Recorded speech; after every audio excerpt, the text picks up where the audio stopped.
Friends, welcome to my YouTube channel Dharma's World. ఎట్టకేలకి డిఎస్సిలో లొసుగులన్నీ కూడా డిఎస్సి అభ్యర్థులే బయటపెట్టే పరిస్థితి ఏర్పడింది.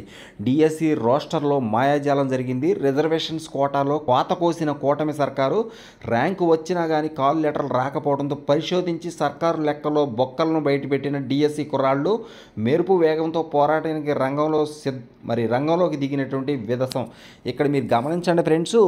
అనేక మంది, కొన్ని వందల మంది ఎస్సీ ఎస్టీ బీసీ వర్గానికి చెందినటువంటి అభ్యర్థులు తాము ఎంతో కష్టపడి చదువుకుని మంచి ర్యాంకులు సాధించి 80 మార్కులు, 85 మార్కులు, 70 కంటే ఎక్కువ మార్కులు, ఎన్నో మార్కులు తెచ్చుకున్నప్పటికీ తమని ఓపెన్ కేటగిరీలో సెలెక్ట్ చేయకుండా తమని రిజర్వేషన్ కేటగిరీలో సెలెక్ట్ చేయడం వల్ల రిజర్వేషన్ అభ్యర్థులకి గండిపడింది.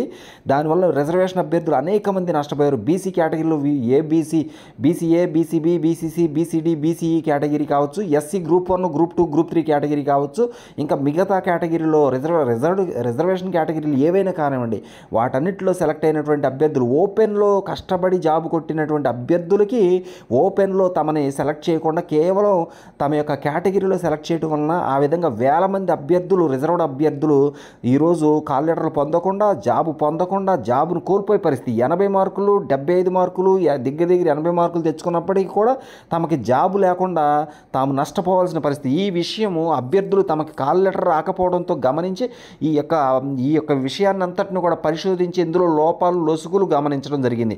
ఇప్పుడు జీవో నెంబర్ 77 ప్రకారం వర్టికల్గా రిజర్వేషన్ జరగాలనేది క్లియర్ కట్గా ఎప్పుడో చెప్పబడినటువంటి అంశం. అటువంటిది చేయకుండా దానికి భిన్నమైనటువంటి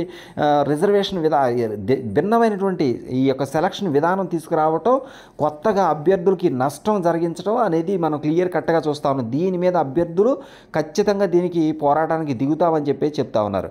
కాబట్టి ఇక్కడ మీరు గమనించండి, అభ్యర్థులు డిఎస్సి రోస్టర్లో చాలా మిస్టేక్స్ ఉన్నాయని చెప్పేసి ఈ విధానంలో అనేక వేల మంది రిజర్వ్డ్ అభ్యర్థులు నష్టపోయారని చెప్పేసి కూడా ఆవేదన వ్యక్తం చేస్తూ ఉన్నారు. వాళ్ళంతా కూడా ప్రస్తుతం పోరాటానికి అయితే సిద్ధంగా ఉన్నారు. Thank you so much for watching. Please share this video and subscribe my channel. Thank you.